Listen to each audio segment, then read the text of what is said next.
大家好，我是陈老师，欢迎大家今天参与我们的直播。今天是5月5日吧？那为什么我的画面有出来吗？各位有看到画面吗？啊，看到画面哈。哎，我应该开始了吧？我这个画面应该有出来了。不好意思，我这边有一点延迟哈。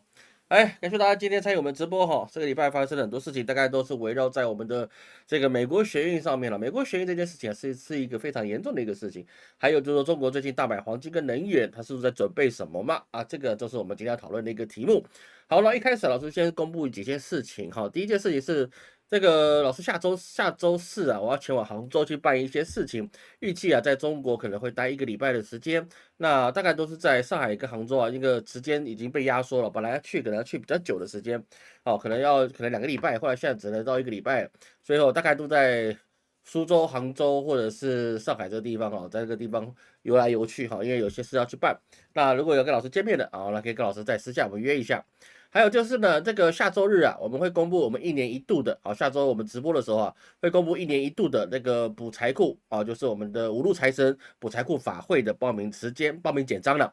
好，那因为6月就是我们的端午节了嘛，对不对？6月10号好像就是我们端午节了，所以下礼拜公布啊，差不多这个时间。那各位要补财库的哦，就下个礼拜啊，看我们的一个直播就可以得到我们的一个报名链接。那这个补财库的东西啊，看需求了。这2年经济不是很好啊，这个老师也只能尽量帮大家忙了哦。这个只能说，大家还悠着点。那有朋友来问了，老师你的那个流年啊，什么时候会公布？现在才5月啊，你就这么急着要去公布明年的流年了，会不会有点早了？你知道吗？太早了一点，是不是？啊，老师还要再写哈，就想到写流年，哇，头皮开始发麻。哦，那老师会开始准备这些事情了，好吧？我们争取下半年了，好吧？还一样下半年了，这上半年就写，这有点太过分了。啊，我们下半年最早时间公布。那最后一件事情啊，是我们的下周五啊，我们就会公布我们会调整我们师资班的这个课程的费用啊，调整至台币的24000元。好，那过去呢，到现在到下周五之前呢、都还是维持16800。啊，下周六因为公布第20集跟21集的课程，那也刚好达到我们之前所预计的，所以是说啊，我们下周五啊，就是在上新课程之前呢、我们会把价格调到24000元。那在第40集的时候啊，我们再把它调整成36000元。那一路还是会涨上去哈，所以说这个先买到了的同学啊，那就是比较优惠了啊，先买到学比较优惠。那我们预计至少最少啊，好最少的话。那么在1年之内啊，最少会调整到6万啊，台币6万最少，因为现在的行情最低也大概也要8万多块，如果是正式的课程8、9万块啊。那其他师兄他们有其他意见啊，就是不要破坏行情嘛，好不好？那就只能是说这么大家去配合这个行规，好不好？这陈老师啊，再怎么特立独行啊，我也是行业的一份子啊，有些事情啊，各位就拜托一下，好吗？但是还希望各位早点去购买哈，因为有老师的课程啊，教完之后啊，你独立的去成为一个老师啊，这其实是还蛮容易的事情啊，还蛮容易的事情，只要认真学了。老师的课程都很简单，我把很复杂的事情啊教育成很简单的东西，所以说你一定可以学得会。那只要你没有跳着看，自以为了不起，跳着看，你按着步骤，不要加速太多，你加到1.5倍就可以了啊。我所有播放器都可以让你加速。第一次听啊，我建议你最快的，你很没耐心的1.5倍，好吧？那你如果有耐心的，就是正常速度。那你可以重复温习的啊，比如说你已经看过2遍了，那你要温习的，那你可以调到2倍速度啊，因为你要听我前面讲什么，你大概后面就知道了。那这样温习才有它的效果在，好吧？老师的课程其实真的是很好学，好吧？真的是非常好学，我自认的，我学习的过程很痛苦的，但是你们学得很简单，好吧？好，废话不多说哈，那就到我们今天的这个直播主题哈。现在这个美国的学运啊，已经进入到一个非常非常的匪夷所思的地步啊。这个美国啊，他们的立国的一个精神啊，就是他们第一修正案里面呢、就是你不应该会有什么因为你的宗教自由或者言论自由而受到限制。而现在这个状况啊，其实是很不乐观的一个状态。为什么呢？因为这应该是拜登，我觉得拜登总统他应该也是没有办法，我相信啊，特朗普总统他也是没有办法，任何的你在台面上的政治人物啊，大概都没有办法。为什么？因为现在的美国除了国防部长以外啊，奥斯汀嘛，他是黑人，所以他不会是犹太人，对不对？你其他的重要职缺啊，清一色全部都是犹太人，而且都是年长的犹太人。他们那样的状况之下，他们会是比较跟以色列会有比较多的一些关系。我讲这个我不晓得，等一下会不会被和谐掉，我也不知道。好，那等于是说呢，你就跟他们有千丝万缕的关系，所以是说你要去摆脱啊你的这个整个你的朝廷里面啊盘根错节这些势力啊，几乎是不可能的。这个真的，其实很多人说这个拜登这个老眼昏花还是怎么样，世人不明，你怎么做错误的决定呢？老师可以跟各位讲，那个是完全没有办法的事情。老师举一个例子给各位去了解一下这个状况是怎么样的状况。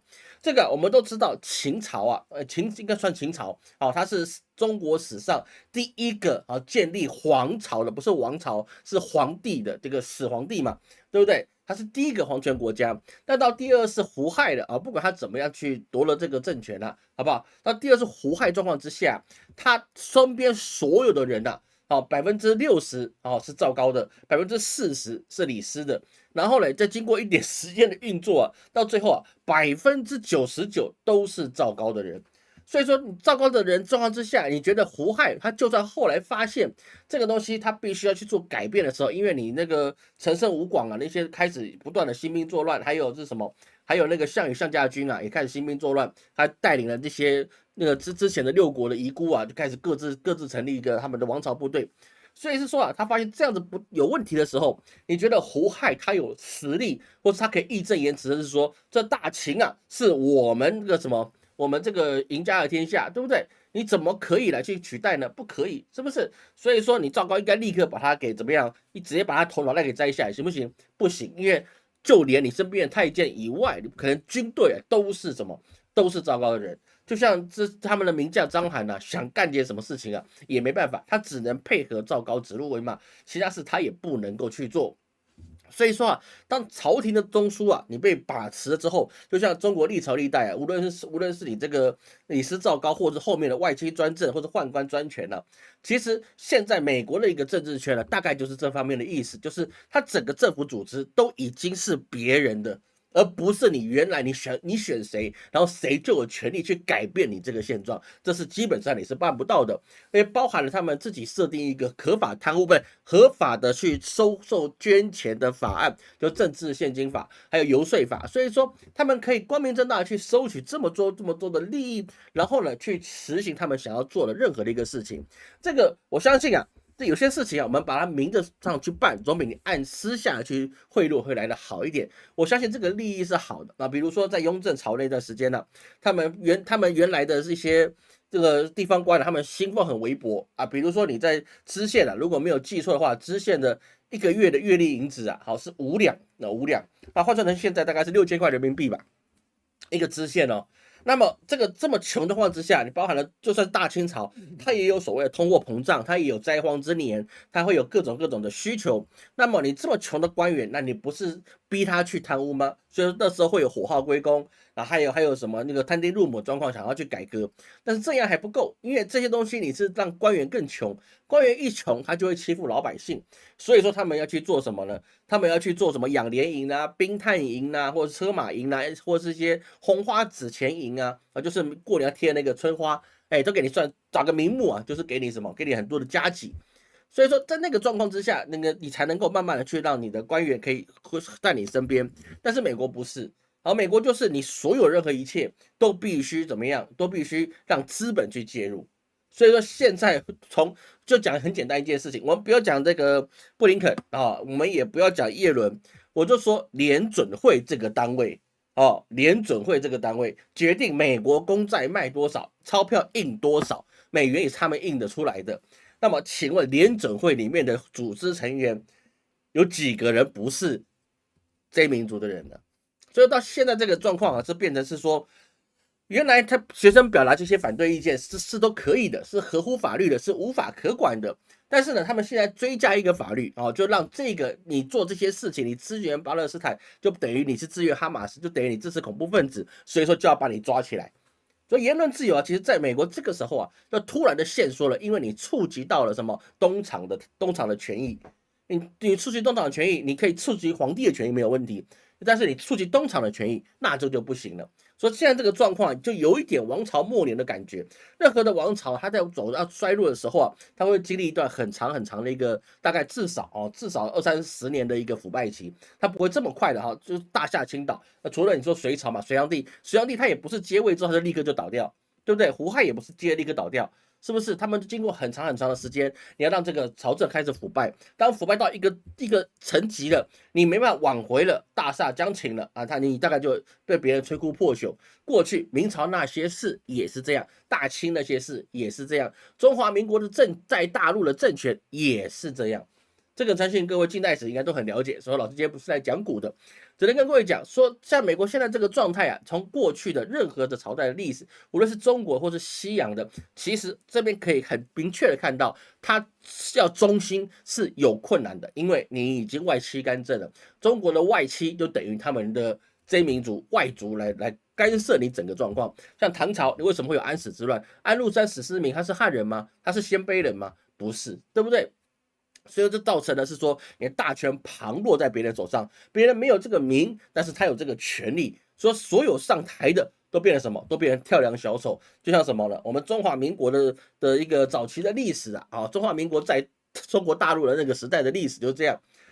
那个大总统换来换去，对不对？什么黎元洪啊，什么大队换来换去，全部都是过场的。为什么？因为你没有实质的一个治理能力，所有的权力都在各地的军阀手上。张作霖他是一个总统吗？他不是，他权力跟总统一样大，他想干嘛就干嘛。弄到日本人看到他就怕，说先想办法送他几个烟炮仗，让他去玩玩，是不是？所以到这个状况之下，美国选什么总统已经没有实质能力，你可以去约束，或者你去夺回原本属于美国它原本这个国家所立国所需要的这个权利，谁选上都一样。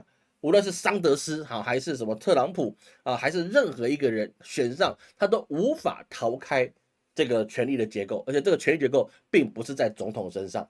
总统可以做什么？可以在上面激情演讲，然后呢，他可以获给他们的自己的一些利益，但是国之名气掌握的不在总统身上了。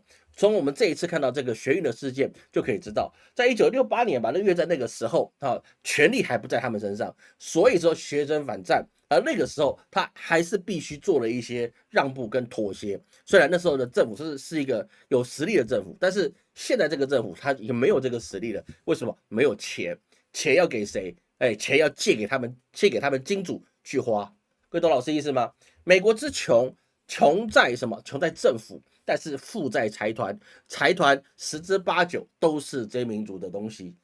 好，大部分啊，你说这个各位可以去谷歌去找啊，这个老师就不说，不是全部人啊，但是说真的少说也是70%啊，美国的重要经济就包含华尔街，这个美国的金融重镇，还有石油，对不对？还有那些造车啊，这个车厂，还有这些其他东西。原本是扬格鲁族的，现在也都跑到这民族的后面的金族，也包含各位，你可能不大知道，这个日本呢、它排放核废水，它排放核废水、核污水这件事情啊，为什么它会必须要去排放？各位你要知道，东电的第2大股东是某贝字辈的这民族的财团，这个别讲，我怕我会被黄标之外，我可能被封号这个这可能在中国可以讲的，在中国以外的地方我是不能讲的。所以有没有言论自由？我告诉你，有些主播他们是真的讲了一些不该讲的事，他们就被 ban 掉了这个是没有办法的事情。所以在这个状况之下，我们看到为什么这个扯这么远，扯到这些财团手上？我们讲的不是学运吗？没有错，讲的就是学运。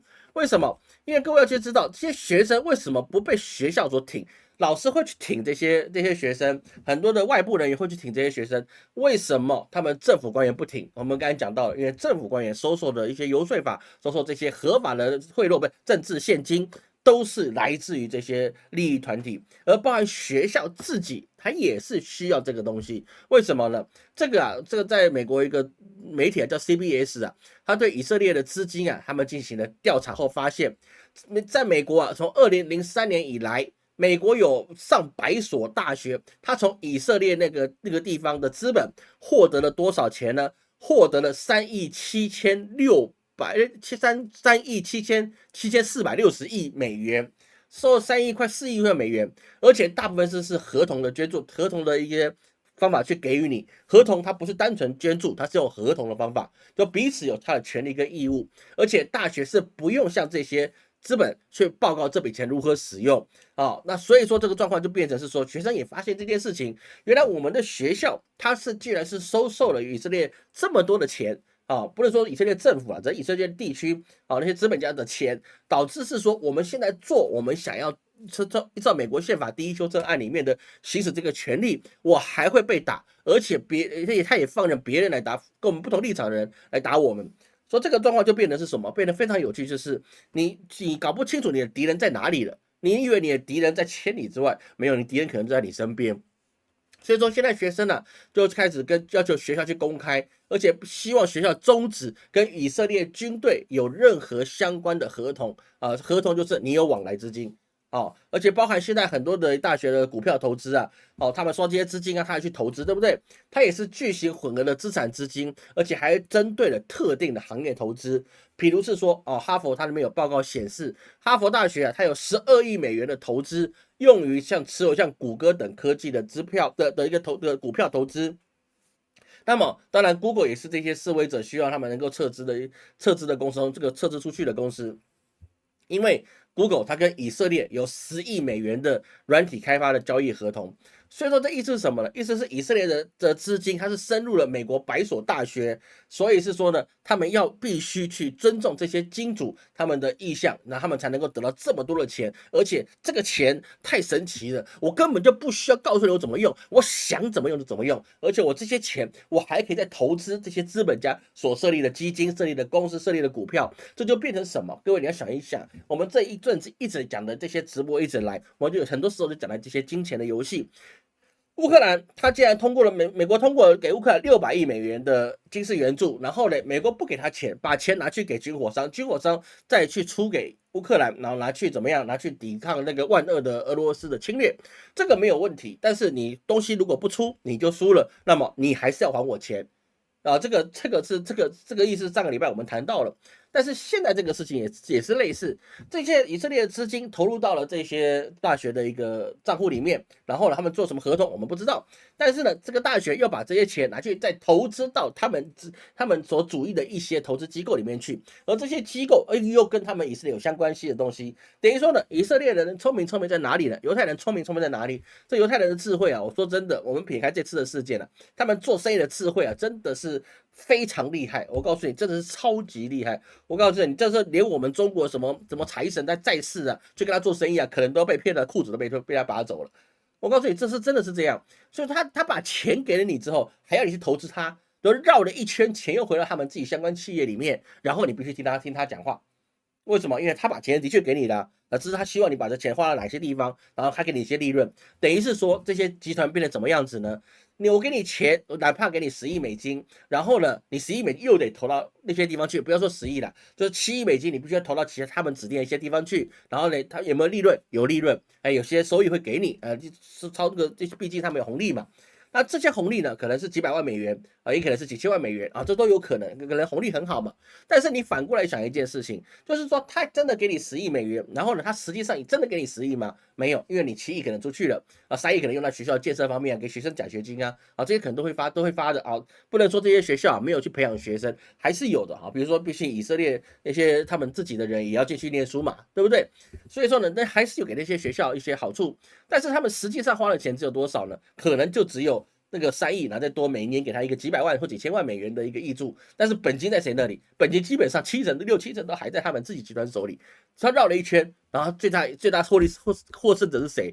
有的时候可能是学校，可能说学生，一定会有啊，无利不起早。所以说呢，他也会让一点利给你。这是呢，实际上最大利润在谁的地方？在这个部分的一个特殊的集团的手里。各位懂老师意思吗？到最后他根本就没有花钱。没花什么钱，不是说没有花钱，是没花什么钱，然后达到了控制对手的一个模式。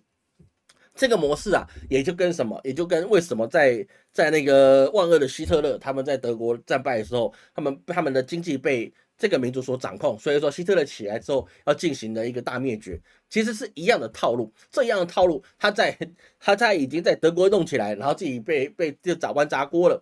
然后砸到自己手上了，那后来又把它放在欧洲去，好，在英国，在任何地方都有这些集团的这些影子在了，资本的影子在。但世界上有几个国家它是进不去的，所以那些国家都是万恶的国家。各位你需要了解一件事情，有几个国家它的钱真的是进不去。第一个是什么？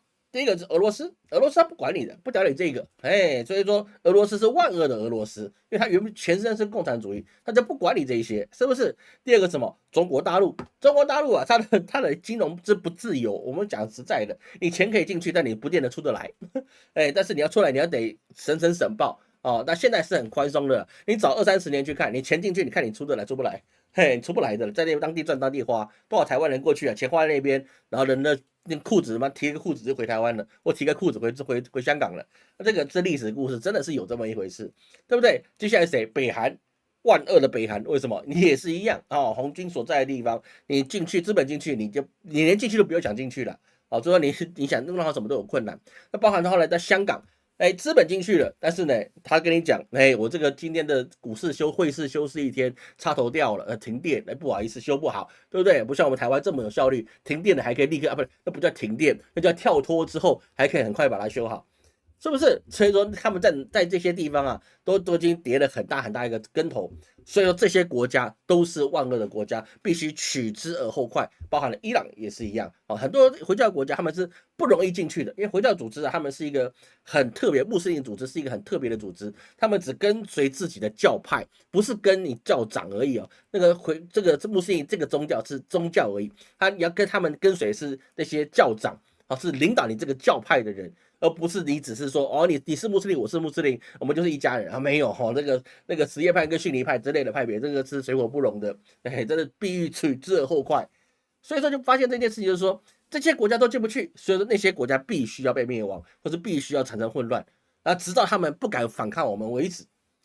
各位懂老师的意思吗？这个是一个蛮有趣的一个做法，蛮有趣的一个做法，就是你根本就防不胜防，但是你一防它，你就必须被毁灭。那么这次学生就是一样做一样的事情，你怎么可以妨碍帮助帮助那个美国这么伟大的国家，给他们一些金融支持跟金融体系建立，还有这些利率决策，还有美元发放多少，还有国债一些安排的伟大民族呢？对不对？你反他就不对了，反他就是你的错。就算是过去没错，我现在立个法也要跟你是有错的。这个东西啊，会加深了这个世代的一些鸿沟。为什么？因为现在的很多年轻人他们是不是在美国很好的状况之下生出来的，而是在现在在衰落的状况之下，你父母已经没有这个很大的实力，像过去一样，我们只要好好的生活，然后我们就一定可以买房买车，然后生活过得像辛普森家族一样潇洒。是没有办法，他们就是每天只能跟利率，然后跟他们的就业环境，还有他们的一个通货膨胀去战斗。那这个时代他们就没有这么高的信仰，是说啊，我们造成的国家游戏，造成这个规矩，我们只要照着做，我们就会活很好。为什么？因为这个羊毛薅到底了，你知道，说白了，这羊毛薅到底了。美国的政府的破产是迫在眉睫的事情，这个相信各位在我们过去1-2年的一个直播节目里面各位应该都有所理解啊，这个是很正常的一个事情。而拜登他上台，他也只能说什么？他只能说暴力抗议不受保护，和平抗议才受保护。问题是呢，和平抗议之后，你还是一样受到侵害。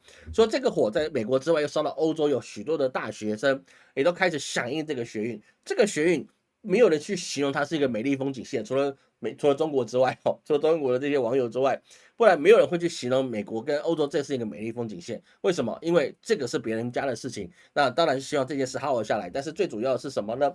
最主要的事情是你可不可以不要再滥杀无辜，就这么简单的事情。请美国你不要允许以色列滥杀无辜就可以了。各位要知道，当然他们现在对加沙的态度是。很多地方你们各位可能不知道，他们是打算我如果打不进去，我也要让你们这些人这个几百万人活活饿死的一个战法。好，这个战法在以前在成吉思汗也用过，直接把你围起来，我打不进去，你也不要想打出来，那我断了你的水，断了你的粮，我就把你们全部的几百万人都活活饿死，他在所不惜。这个战法是古时候的战法，相信以色列的军队，他们里面都有精英，他们应该通晓世界各地的世界征服者他们战法。其实现在的战法就是这个，就是要把他们活活饿死、病死、穷死，然后呢，就是赶尽杀绝，让你就像西夏王朝一样，整个消失在地图上面，消失在历史的长流之中。好像有一个国家叫巴勒斯坦，那但是呢，现在已经不存在了，它是一个古王朝，它不在了，我们就怀念它，我们就记忆它，就这样可以了。说这个是一个非常可怕的东西，等于说现在纽约时报也觉得很奇怪，就是说呢，你现在如果是讲是说支持巴勒斯坦，支持反战，然后呢，你就把它贴上，你一定是反犹太人。这个说实在的，任何民族都不应该被反对啊。但是呢，他们怎么反对华裔的，这个也是一个蛮有意思的。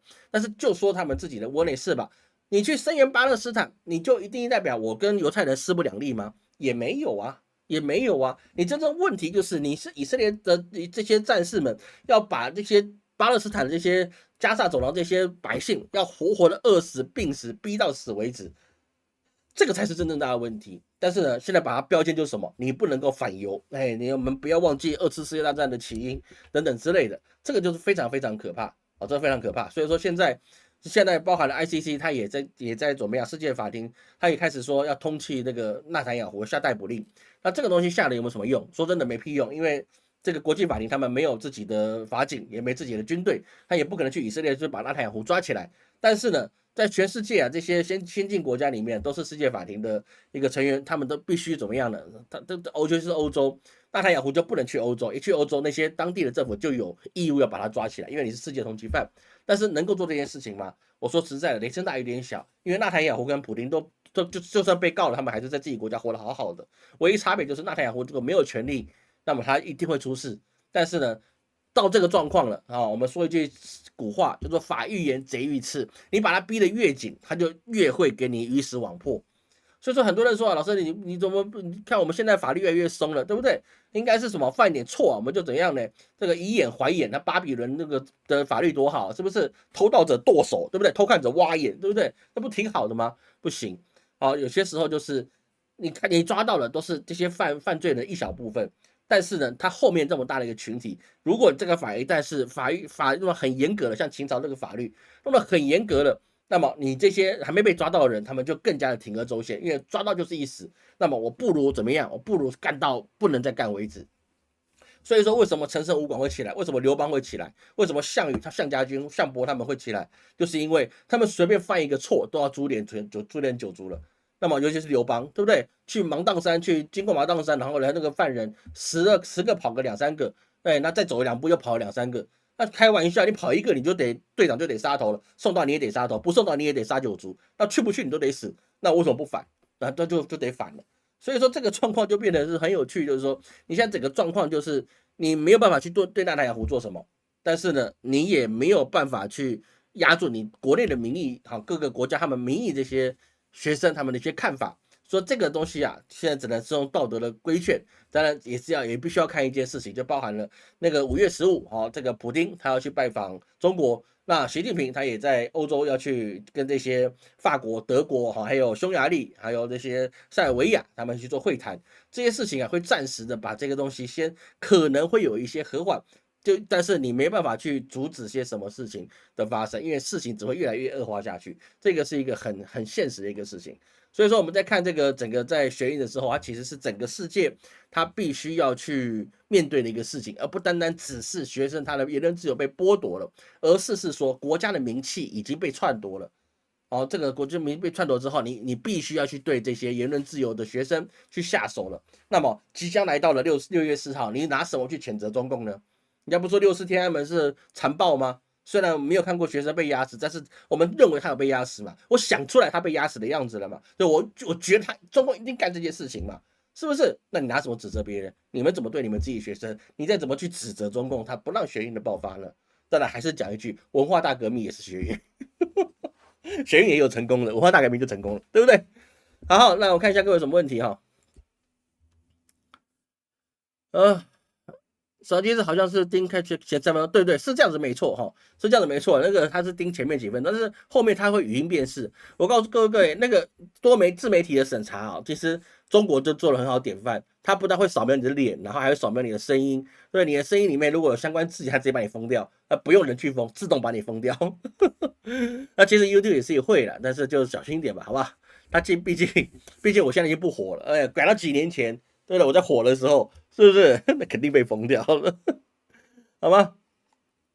好，感谢大家哈。美国宪法说破坏上帝是违法污蔑，这没有办法。我说真的啦，就变得真的是，哎，美国现在这个真的是很糟糕的事情，好吗？光明牌，我们终于这光明会法牌，我们教官员对着你，这个蛮有意思的，好吗？好，感谢 David 啊，感谢 Jeff 呛的赞助，感谢 David 赞助跟 Jeff 呛赞助，感谢大家赞助。有人捧人场，有钱捧全场。现在五一假期过的期间呢，现在中国五一假期嘛，这也是大家好好玩，好不好？假期度假是什么呢？就是呢，存了一笔钱，从自己活腻的地方到别人的活腻的地方，把钱花完，然后呢，再回到自己活腻的地方，再攒钱。那下一次放假的时候，再去别的活腻的地方，再把钱花掉，这是什么？这叫经济，对不对？经济就是呢，把钱赚过来，然后我们再花出去，然后再赚回来，再花出去，一个循环，你知道吗？经济就是这样。所谓的货币制度啊，其实一开始基本上就是不合理的一个制度，尤其是设置出什么通货膨胀啦、通货紧缩啊、利率啊这些事情，很多事情都是一个似是而非的一个谎言。各位要去知道一件事情哦，这个中国我们在封建王朝，这个算2000多年前，2000多年下来哈，那个每个王朝啊，它基本上它盛产的时候，它每一斗米啊，他们说官斗嘛，他们有官斗、还有官升跟官斗，他们的价格其实都是在正常状况之下，他们是有一定的标准的啊。比如说呢，你这个一斗米啊，可能是非常丰收的时候啊，一斗米可能才3000，或是5000。但是呢，你在荒年的时候啊，你一斗米，可能就1两银子或2两银子，好，它其实是会有一些变化的。但是呢，几千年下来，你丰产的时候跟它灾年的时候啊，它大概都是在一个区间上下。但是我们不是啊，我们现在过的生活是什么呢？你一定会，你以后的东西一定比现在的还来得贵。那不用问为什么，你未来东西一定比现在贵，为什么？因为合理的通货膨胀。为什么会有合理的通货膨胀？当然就是我们交易机制还蛮特别的，所以就一定会有通货膨胀。各位懂老师意思吗？这个是货币制度，它是一个迷惑人眼睛的一个制度，它事实上它是一个不见得公平，但是又没有办法比它更公平的一个状况。真正的我说一个实在的事情了，好不好？真正在世界上，你说去除人类的人性的邪恶，去除人类的这些劣根性之外，说最实在的是马列主义，它是最理想的一个社会。但是这个社会，这个制度社会太美好了，只要是人类，你就不可能达到它。它是一个乌托邦型的社会，所以说共产主义到现在都几乎败亡了，几乎都失败的。你挂一个共产党的名字，基本上你做的你还是社会主义的事情。对不对？那实际上都是这样，为什么？因为共产主义是太美好，但是你做不到啊，这个是很现实的一个事情。各位如果去看我们最早期的，很早期的一个叫做什么，叫做那个叫什么名字啊？那个行星啊，海奥华行星的这个解析，我们之前讲过海奥华行星这本书，还有一个内容。其实海奥华行星它身为高等文明，它基本上就是这样，基本上是一个共产的社会，对，没有货币啊，你要什么就直接去拿，对不对？每个人都有住的地方，每个人都有吃都有喝。到时候不用担心这些事情的。但是呢，各位去看那个书，你会发现到一件事情，他们没有提到生育率这个问题。各位，如果你有看过海奥华行星这本书的话，他讲的东西啊，是真的是说很特殊。但是呢，你觉得他是幻想，但他到底是不是幻想，我们不可一概而论。但是呢，在那本书里面，他讲的经济啊，讲的他们的一个生活模式，讲的它多美好，但是里面没有生育率的问题。高文明为什么生育率没有去谈到呢？你这个是蛮有趣的事情，对不对？然后，OK，索老师，我们继续下去哈。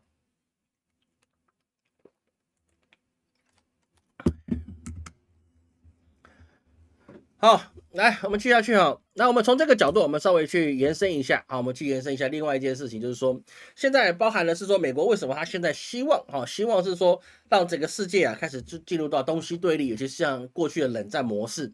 为什么美国特别营造这件事情呢？因为你说他能不能做这件事情，他是必须要做这件事情的。按照他的立场来讲，他做这件事情是没有什么不对的。包含我们刚才谈到这些原因之外，最重要的原因是因为美国他把自己的这个货币的制度的游戏啊玩得太精熟了，玩到是说你把对方打得太穷，自己赚的太多，导致你的货币价差、汇率的价差，导致呢现在中国这个区域的东协组织这些国家呢，他们生产出来的东西对他们的货币价值来讲并不高，真的是并不高。那在这么低的状况之下，他们自己可以自给自足，过得很美满。然后呢，你却变成是说，因为你们自己的金融游戏导致它那个货币啊，还有他们的一些物资的变化太大，让你们必须要更高的价格去买这些东西，就变成是发达国家或是所谓的这些资本主义国家，他们必须花费更多的代价来去获得这些利益。那么这个在更高代价，你是不是会让你的对手他们赚的钱越多？那么就是说，现在问题就变成是说，美国发现了什么？自由贸易啊，其实最不利的就只有最不利美国。为什么？因为美国它是一个高技术的国家啊，他们最重要的东西并不是他们的工业，而是他们非农就业指数，就是你不是从事农业人口的人，你的就业的市场。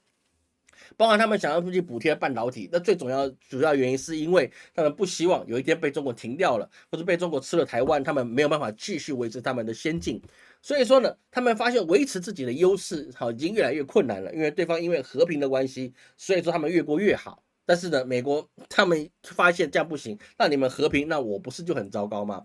所以说现在美国当然是说希望达成一个新冷战啊，希望是由美欧他们联手来去孤立中国，看能不能把中国给饿死啊。这个是讲粗俗一点了，但实际上它是这样的用意，希望中国呢，因为它的那个技术啊，或者是它的一些销售啊，没有办法卖到欧美去，所以是说让这些中国人啊，该死的黄皮肤啊，全部都饿死啊，全部重新再回到了解放前，对不对？这个是中国的笑话，就是一夜回到解放前啊。那台湾没被解放过，可能也快了。可能也快了，对不对？所以说呢，他现在不但是冷战之外，他们已经做什么第一岛链开始开始部署在那个他们美国的中程导弹。那这个状况呢，就变成是说，中美他们在第一岛链又开始较劲，包含的是美国，你开始部署了你的中程导弹之后，中国呢也去部署它的巨浪2，然后开始是说，你有了我也有，你敢射过来我就敢射过去，有本事我们互相毁灭。但是呢，这个事情相信有能力互相毁灭的人啊，通常都不会互相毁灭，他先毁灭别人。他打自己的小孩说，看我打得很猛吧？你再不听话，我打的跟他一样，是不是？代理人战争就开始产生了。所以说啊，现在包含了欧洲啊，就发现这个味道不对了啊，包含了这个德拉吉啊，之前的一个那个欧洲那个财长啊，他们就认为是说，现在我们欧洲不应该再内卷了啊，我们不应该自己去斗自己了，我们应该把这个所有的环境去了解，现在环境跟过去2战后我们蓬勃发展的环境是不一样的。所以是说，我们现在必须要怎么样？必须要积极的对外开放，对外做生意。所以说，现在也包含了习近平他去访这个法国啊，他因为他们建交满一甲子了，所以是说就开始怎么样？开始建立起各种可以跟中国开始对话的一个管道。这个在过去乌俄之战的时候，那这个是被美国所禁止的，因为他认为是说，你现在在这个很危急的俄罗斯要进逼你们的，所以是说呢，我来帮你，但是你不能跟中国好，但你也不能跟俄罗斯好，你跟谁好都不行，你也只能跟我认为可以的人好。那导致了这几年的欧洲的经济啊是倒退的非常严重，所以说现在习近平过去啊就包含了德国，包含了一个法国，他们开始做了3方的会谈。那在这个3方会谈呢，在2019年的时候啊，德国是没有参加的啊，德国那个时候是没有参加的，但是这一次就要参加。为什么？因为现在就是他们需要把自己的经济重新刺激起来，因为他们没有能源。技术也输了中国，那么该怎么办呢？说他们现在担心这件事情，赶快来开启一个窗口，看能不能是说来解决欧洲自己内部的一个问题。所以是说啊，现在包含了在德国啊有一些反补贴法啊，包含了一些中国电动车啊，你现在堆到这个法国的港口啊，你都是没有办法去出关啊，没办法去销售的。为什么？因为他们总是要保护他们自己国家的工业的利益。各位要去知道一件事情啊，欧洲跟美国是不一样的一个经济体制。欧洲啊，它还是很仰赖他们自己的国家里面的自己的欧盟体系内的一个工业活动。美国不是，美国是把这些东西就委包在外面的去做，做好之后再放回美国去卖，他们只要玩金钱的游戏就可以了，因为那个民族他们就喜欢玩金钱游戏。所以是说，这个美国它的工业是逐步的去下降，并没有这么强的一个工业实力。但是欧洲不一样，欧洲啊毕竟不是文化大革命，是工业革命的一个发起点啊，英国嘛，对不对？英国是欧洲的一部分嘛，是不是？所以说他们对于工业上面还有他们的坚持，所以很多东西啊，德国是第一，法国也是第一啊，他们的一些工业是很强大，比如说法国它有自己的核能技术，它有自己的这个军工产业，那德国更不用讲，对不对？他们自己的工业是非常非常强悍的。好，那这个状况之下，他们就不能够牺牲他们的工业。那问题是在哪里呢？问题就是在于他们在经营汽车产业这个事情的时候，他们已经领先了至少50年的时间。领先至少50年，这些德系车啊，50年的一个非常优越的一个地位。但是呢，这个地位只在他们的发动机跟这种内燃机式的汽车，他们是有领先的地位。说实在话，内燃机的汽车啊，现在中国没有一家是可以比得上德国的，这个很现实的事情。内燃机的就是我们加汽油那种车啊，没有一个国家它的车，包含中国全部的车厂是没有一间是可以去跟德国的车去比的，不可能办不到，那是办不到的，因为他们的工艺就是这么样的精良。但是中国这个不讲武德的国家啊，真太可恶了，万恶的共产党，对不对？你既然把汽车变成什么，变成放电池的车，是不是？那这样状况之下，你就不需要内燃机了，是不是？你就不需要这些发动机，你就不需要这些引擎系统了，对不对？他们现在所仰赖的这些汽车工业，所有的机密、所有的工艺，似乎都变成没有意义了。如果在电动车的面前，为什么？因为电动车它不走内燃机，没有内燃机，他们靠直接电力去驱动他们的所有里面的电机系统。那这个东西是很开放的，毕竟我们都玩过遥控车嘛。其实特斯拉无论是还是什么小米汽车，还是什么五菱宏光，这些电动车都是一样，把我们小时候玩的遥控车那些什么回力车，把它放大而已，都是一样。你要有电，然后呢，那轮子就会动，轮子会动，那车就往前走了，对不对？那事情就很简单，电动车它里面没有什么技术，就是在于那个电池，宁德时代它是最强的。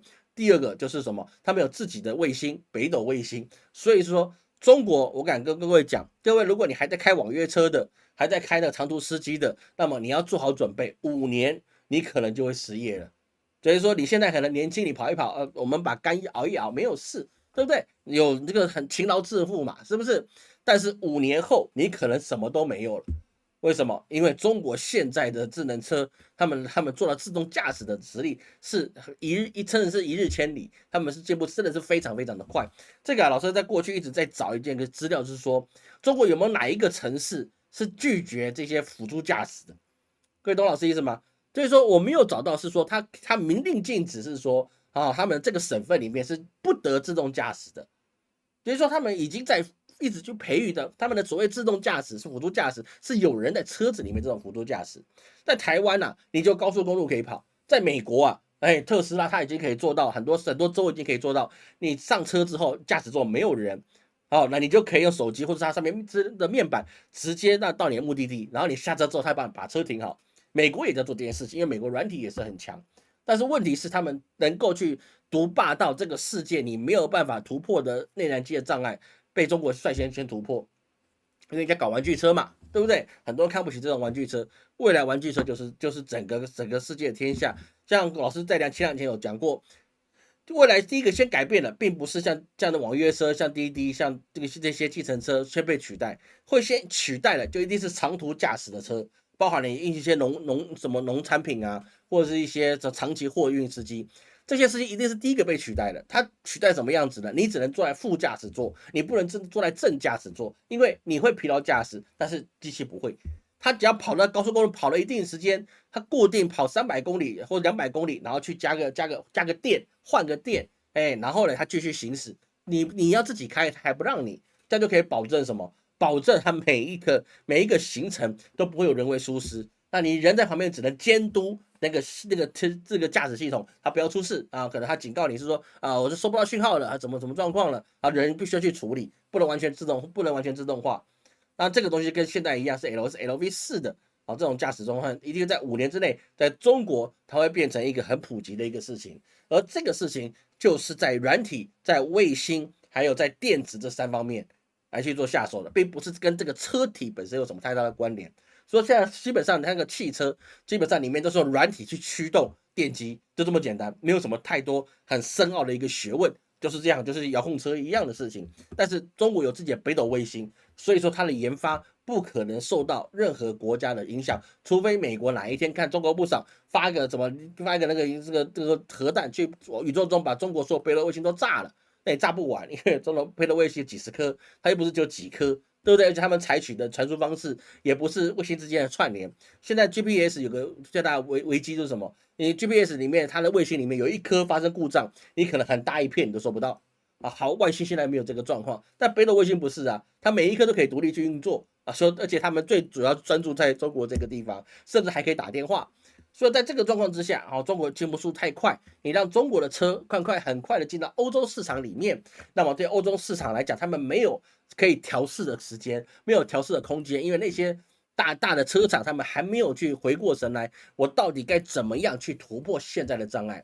所以说你在欧洲啊，他去依照美国的一个建议或是一些命令，让他们不要去让中国电动车很容易进入他们市场。其实这个东西啊，也算是欧洲不得已而为之的一个做法。因为只要一进去欧洲车厂，我告诉你，真的会死一半，因为百姓可不管这么多。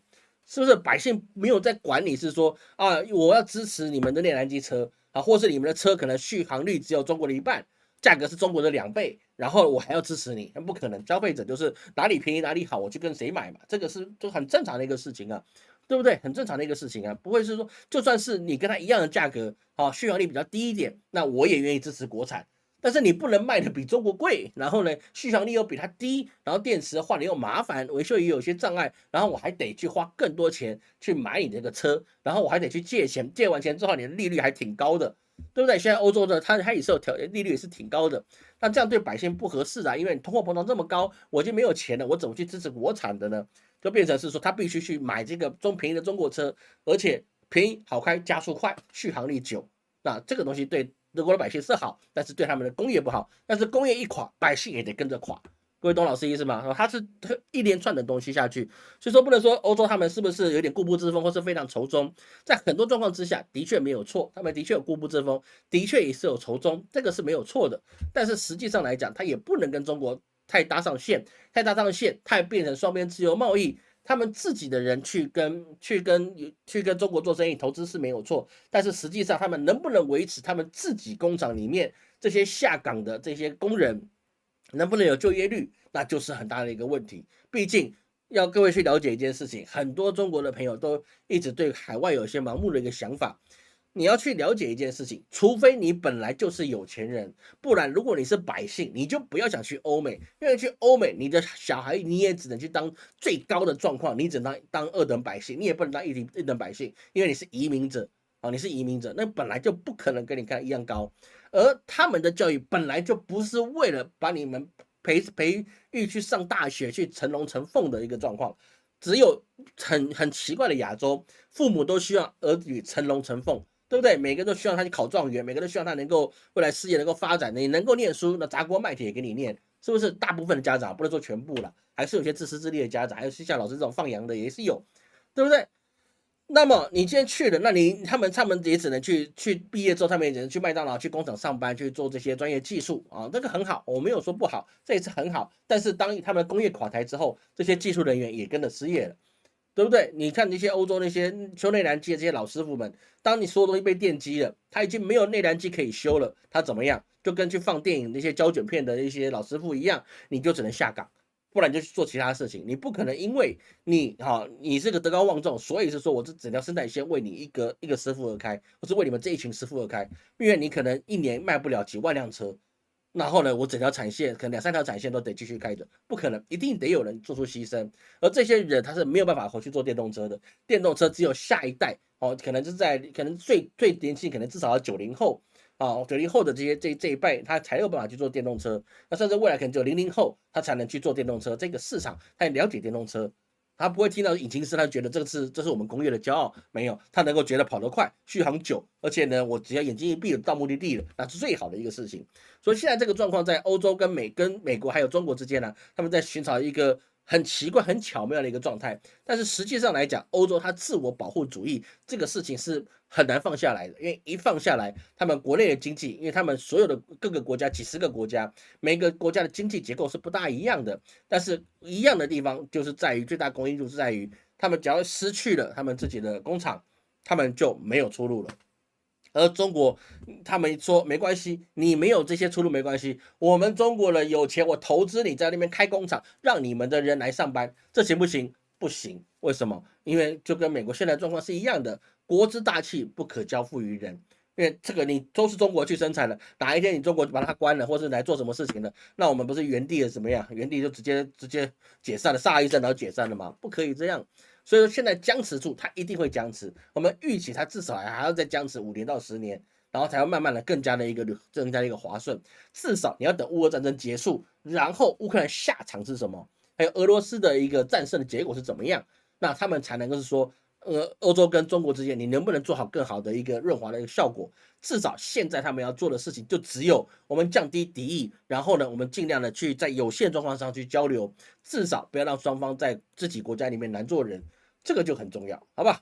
所以说现在我们看到这个欧洲的状况，它其实很复杂的，复杂在于是说他们没有找到新的一个让国家的经济一个来运营下去的一个方法，好吗？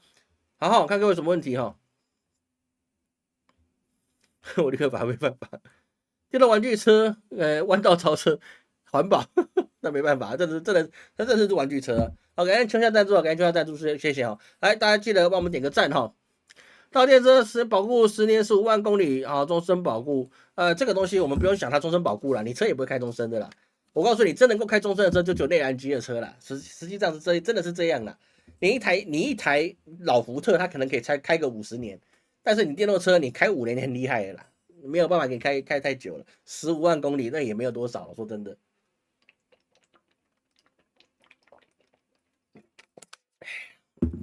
电车这种东西哦，5年就得换了啦。未来问题在后面了，你新的电池一定是越做越饱，耗的东西越来越少，它那个技术才叫突破。你不能像现在这样，那一块电池可以压死人的。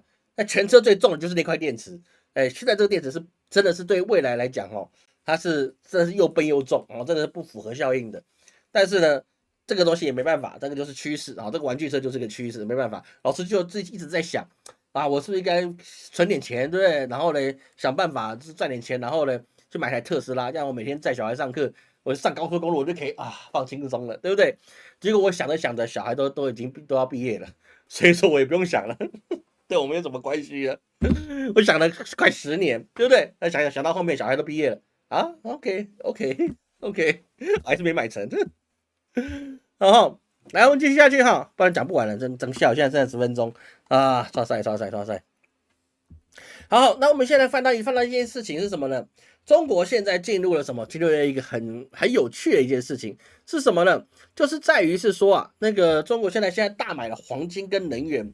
那在美国就开始讲是说，中国现在大买的这些黄金啊，代表是说什么呢？代表他加上俄罗斯要去跟中国访问，所以是说他买这些黄金、买这些石油，就是为了要对台湾进行侵略而做准备的。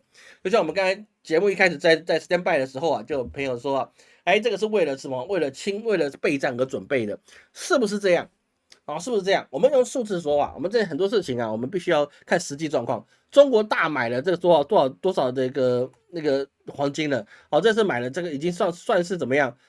买了他说买了27吨的黄金，27吨的黄金啊，所以说美国就可以来这个做文章。那么我们就按照世界黄金储量啊，我们来讲一件故事，好吗？第一个世界最大黄金储量的，它是怎么呢？它是谁呢？是美国。美国储备的一个黄金啊，大概有8133吨。这是在2023年第3季，也就9月的时候做出来的一个世界报告。也就是说，现在一定会有增减的，好吗？所以美国它的黄金储备是8100多吨。那第二名是谁呢？第二名也不是中国。第二名是德国，有3391吨，这是德国的黄金库存量啊，包含它放到美国里面也算。第三个是什么呢？第三个就是国际货币组织的一个基金啊，它的库存的黄金有2814吨。好，第4名是不是中国呢？第4名也不是中国，第4名是意大利，意大利面的那个意大利，那它有2451吨。第5名是谁呢？中国也不是，第5名是法国，2435吨。第6名才是中国。第6名中国啊，它的黄金库存量只有1000吨，在去年9月的时候。那你换到现在，你买200多吨，那你也不过1300多吨。1300多吨啊，那法国都可以把你压死了。所以中国现在的黄金库存量是十分少的。他继续买个1000吨啊，那也没什么了不起。包含瑞士啊，它也只有1000吨。可是瑞士它现在已经没有过去那个地位了。那俄罗斯呢？俄罗斯更少，只有934吨。日本呢，只有765吨。那其他荷兰也就612啊。那这第10名就是荷兰了，612。那印度呢就557。那欧洲央行呢也就500吨。欧洲央行它就500吨黄金。那台湾有多少呢？台湾排名全世界第13，我们的央行有储备的黄金啊，高达423吨。我们快追上欧洲央行了。说台湾真的是怎么样？前沿角目，那个非常富有的一个国家，是不是？而中国为什么他要去大买黄金呢？你只能说为了备战，为了侵略台湾。我们刚刚看到这些储备的这些黄金数量啊，就可以知道中国多买一点黄金啊，来傍身啊，来给自己使用一下，那个是好事啊，因为毕竟它存量太少了，这么大一个国家，然后连黄金只有1000吨。那开什么玩笑？那太少了，真的太少了。这个真的太少了。乾隆听到都要笑嘻嘻的，对不对？有那么少，是不是？乾隆也没多少吨呐。而这道问题是什么呢？问题是在于我们要知道，中国买黄金的原因啊，其实是为了储备它自己的一个货币发行量的一个准备。各位，这个是很重要的一个关键。那你要知道，中国的人民币它在世界上越来越受重视，但是我们知道，货币它的一个稳定程度归功于在它自己这个国家的法偿机制。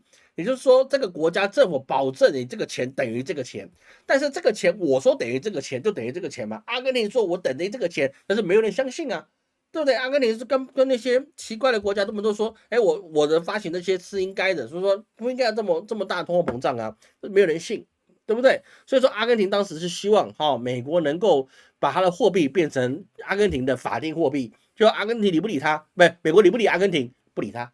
哎，你讲这些东西很好，但是我不接受。哎，我总统你也见不到面，所以是不可能的事情。而这个事情呢，对于中国来讲，为什么重要？他买黄金，增加自己黄金储备的原因是在于中国它发币的基础，就是发行这个货币的基础啊，其实是在于哪里呢？其实是在于在它的一个外汇的存底上面。所以说，中国发人民币的基础是在基于他们存有大量的美元作为法偿基础，这样各位懂老师的意思了吗？中国它发人民币的基础是基于它有跟大家讲，我有美元作为我的发行基础，这样我的人民币你可以相信了吧？有没有觉得很奇怪？原来人民币是靠美元，是很多人不知道，人民币是靠美元作为它的发行基础。所以说，美元如果未来不稳，你觉得中国要不要做一些准备呢？各位懂老师的意思吗？如果我们预期美国它的美元会不稳，因为它现在币值太高了，那么有一天它发生了一些异状的时候，那么是不是谁有美元多，谁就会出事？好，那谁有美元最多呢？哈，中国拥有的美元是最多的。各位要知道，在全世界各国里面，拥有美元最多货币的国家，不是很意外的，就是中国大陆。中华人民共和国它有三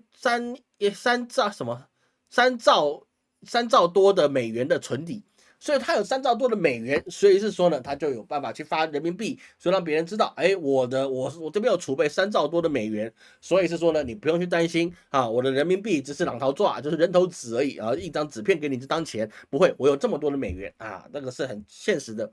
那他现在买了黄金，就是怎么样？他有可能未来我们可以看到，他会在黄金再增加到几千吨之后，他有可能一样跟美债一样，继续放掉一些美元。那这个对美国来讲，就是已经算是毁灭性的一个手段了。为什么中国要做这件事情呢？我们在讲排名之后，我们先讲一件这件事情。因为在上个礼拜啊，在美国的一些议员里面就有发出这个声明，是什么呢？希望要把中国踢出 SWIFT 机制里面。上一个被踢出 SWIFT 的就是俄罗斯，在俄罗斯被踢出去之后，建立了俄罗斯自己独有的一个清算机制。那现在又有美国的一些官员跟议员去想要呼应，让中国把它踢出 SWIFT 这个机制，那么中国它就会加速做什么呢？加速做它的一些货币的一个分个什么法偿储备。第二件事是什么呢？第二件事就是我们都知道的金砖结算机制。各位懂老师的意思吗？金砖结算机制对于这个如果被踢出 SWIFT 之后，那么对金砖国家的成员国来讲，你有一个特别的方法去跟中国进行交易的时候，那么这些金砖国家就掌握了无比重要的利益。为什么？因为别人没办法跟中国做好交易，但是金砖机制是可以的话，那开玩笑，这个整个欧美会整个大乱套，不是中国大乱套，而是其他国家的大乱套。而这个状况之外啊，当然这个事情是不会发生的。如果你一发生了，台湾大概就隔天就被打下来了。这个 SWIFT 大概是最后一个防线了。而存有美元最多的第二个呢，就是日本。日本有1兆多美元的外汇存底。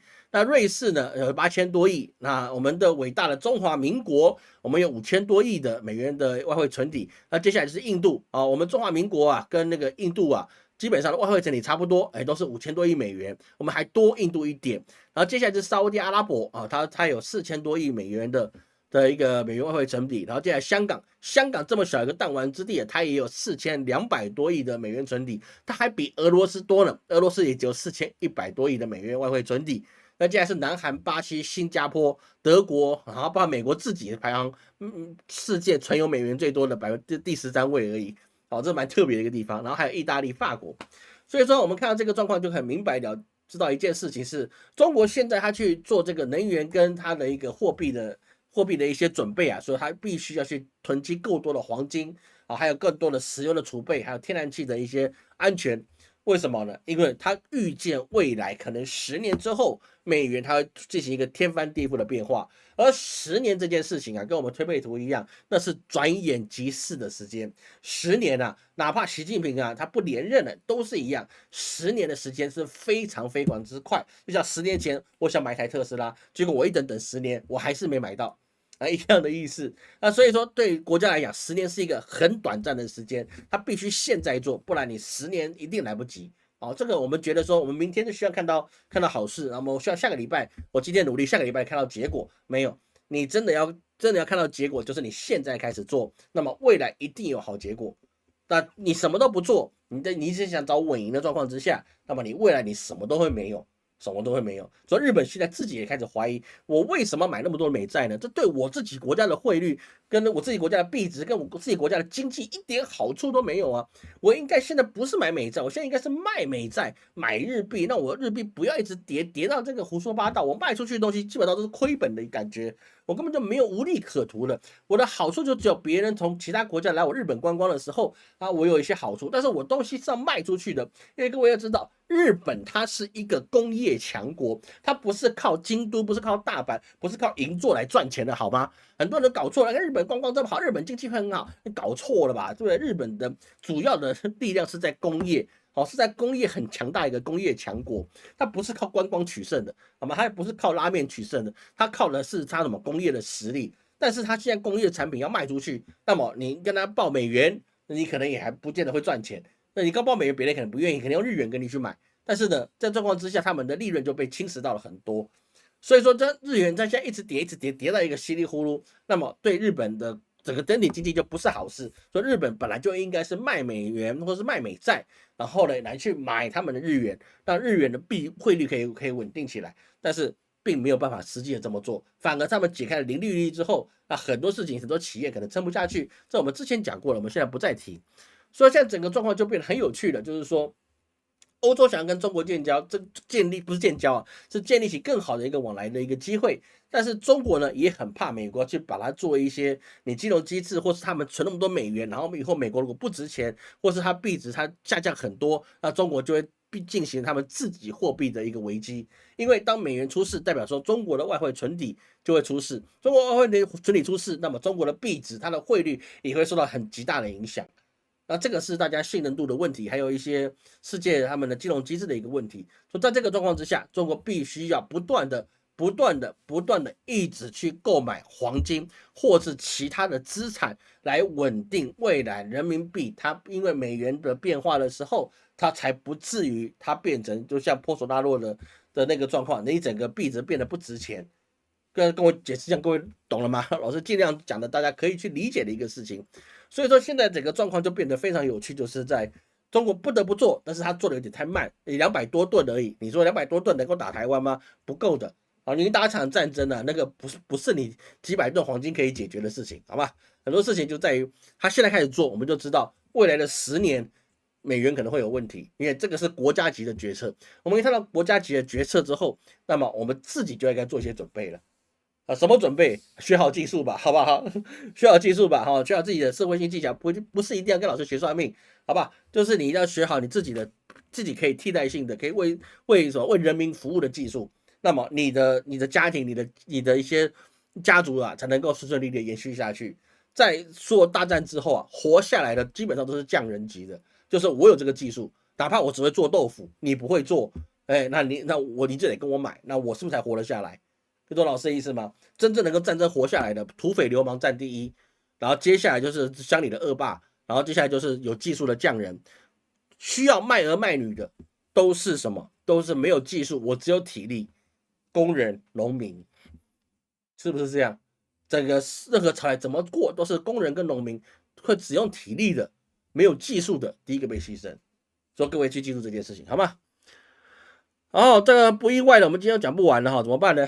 怎么办呢？怎么办呢？我们今天怎么办呢？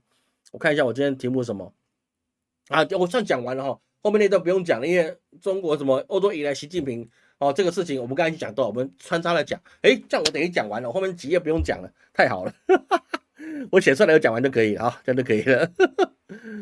嫦娥奔月啊，这个很重要哈。这个嫦娥这个6号，这是在奔月状况之下，它有可能它可能会跑到这个月球背面去拿一些稀有的气体或金属回来。那这对于美国来说，它是一个很大的压力。而很多人都在怀疑一件事情，就是说美国它是第一个可以上月球的一个太空强权，但是他们为什么上了月球之后就突然不敢上月球了，把所有精力跑去火星上面了？对不对？为什么呢？这其实不知道但是我相信他在月球上面应该受到了一些惊吓，不然他不会去放弃放弃月球这么大好的一个战略的基地。毕竟各位要知道一件事情你在月球上面能够做好军事基地等于是说你可以随时狙击地球上任何一个地方。各位你要看那个雷射激光武器或是电磁波武器那在月球上可以发挥极大的作用，因为月球无论如何，它的一面永远面对到地球，所以说你把月球当成军事要地的时候你可以狙击地球上任何一个地方，因为地球自转是不能够停止的。那么这么好一个地方，为什么美国它第一个上月球，但是它不会在那边建立基地呢？总不会是因为上面有 Transformer 有变形金刚吧？对不对？不是这个原因吧？所以说就要看老师在2018年、2019年所写的月球其实是人造的那个视频，有机会去看一下嘛，好吗？好，看各位有什么问题哈？还有问题美国制裁美国制裁大家都在买其实那个百姓买黄金是没有什么在里面的啦，百姓买的黄金要么就是小金块，要么就是首饰，这些都是没有屁用的东西。真的要买都是就金块、金条、大金条一条1公斤或10公斤那种大金条那种，这才是国家级要去购买的状况。那些首饰那些东西，就火耗以后就没有了啦。那火耗以后就没有了，真的是。那个你买来没什么用了，就是买金条块吧，这个才是有用的，好吗？好，国际是 IMF 对神舟3这个诺亚方舟，那个不至于诺亚方舟了那个人类离开土地是没办法生活的了，好吗？人类离开土地是没办法生活的，是真的是没办法的事情。以前像外向型经济，现在是大量美元进行结汇，现在经济模式走向循环，这是这样子没错这个的确是这样这个的确是这样这个慢慢的会去做改变了，这个是没有错的，好吧？好，那我们其他的多的我就不讲了，因为我标题上我有写的，我就已经写完了，我就讲完了，好吧？剩下的我就不提了，好吧？最后还是给刚来的朋友说一下老师这个下周我们老师要去杭州一趟下周4去杭州一趟。待1个礼拜，好吗？待1个礼拜，有什么要跟老师联系的老师会在苏州、杭州还有上海待一下，然后可以跟老师约。还有就是说下周4是我下周日下个礼拜的今天我们会公布我们1年只办1次的那个五路财神补财库法会的时间1年只有1次，多的我们没有办法办。我知道很多的庙它可以办个人的补财库法会，这个是有的个人补财库是可以办的，但是老师不办。好不好？我没有这么多的精力去一个人去做你说你要补财库，然后我帮你特别办一场这个没办法，好不好？老师所有的法会不针对个人而执行，老师所有的法会都为众生而执行这是办1次，然后大家都来参加。那你过了，那请找其他庙宇，其他庙宇是可以办的吧？我不知道我不知道，有些庙宇他们也是有时间的。那老师呢，就是我1年办6次，那这个招财法会1年只有1次，那也不贵了，说真的也不贵了，好吧？到我再去请示神明要收多少钱，那就这样。那下礼拜5，我们礼拜6要公布第20节跟21节我们的巴士课程，那个时候会涨价到24000元。因为这20集了嘛，所以说我们就涨到24000元，到40集的时候会增加到36000元。那么在1年以内我们会涨价的至少到6万，那之后还会再涨这个我要符合其他老师他们卖课的一个金额，好吗？那这个就没办法，老师只能这么做。那么最后讲一点笑话的，好不好？讲一个笑话，就是说老师很多人说老师你算什么都准，台湾总统你算不准，对不对？2次的台湾总统你都算错了，对不对？上一次你看前面你说蔡英文赢，后面结果是，然后你后面你就觉得你个人觉得是说是韩国瑜会赢，就韩国瑜输了，蔡英文赢了。这次你跟我讲侯友宜会赢，然后最后呢你只说赖清德气色好，就赖清德赢了。哎，你算总统都不准，你算什么准？就是总统不准。我告诉你，你们这有点误会老师。你看看柯文哲，我当时就跟他讲，他这辈子没希望，政坛就差不多结束了。你看这次议员选人怎么样？你看他最近犯的事怎么样？运到这里就会出事。所以说，下次如果我们还有办法选举，哎，2024到2029年嘛，还5年，哎，搞不好在4年还再选举一次也说不定，我不知道，看天意，对不对？再选的时候，我敢说柯文哲绝对没戏，好吗？哎，那其他谁有戏我们再说。那这个才能挑战第3次，我还在挑战看看。啊，这次其实真的还真是说了错就错了，我也没什么好辩解，但是就这样讲个笑话听听了，好不好？像柯文哲他结果就是江河日下，下一个想要柯文哲手上权柄的人，现在声音很大，哦，其实各位自己就知道了，好吗？啊，笑话讲完了，笑话讲完了，好吗？啊，感谢各位今天收看，没什么问题了吧？看看，今天讲完没有？就讲完了。我今天不是讲完了吗？啊，我不是讲完了吗？南天门计划不在今天的范围之内。我封面上有讲的事情，我就把它讲完。那封面上的事情我讲完了，就没什么问题。日本是工业化国家进的观光国家，这是不行的啊，这是不行的。日本是没有办法从工业化国家变成观光化国家，那是绝对做不到，那是绝对做不到的事情。日本这个体制，它一定需要工业，但是它的工业实在没有办法在没有中国帮助状况之下，可以获得成长。因为为什么？因为日本人太高看自己了啊，他们总觉得他们是亚洲最强的民族。日本的确很强，但是他也只强了一个二战的时期，他是赢了大清朝，但是其他状况之下很难说，好吗？哦，其他我不讲哈，你说谁套白狼，不是我讲的啊，不是我讲的，我没有讲这件事情，那是你们讲的哈，不是我讲的哈。感谢各位今天收看，我是陈老师，我们下周杭州见。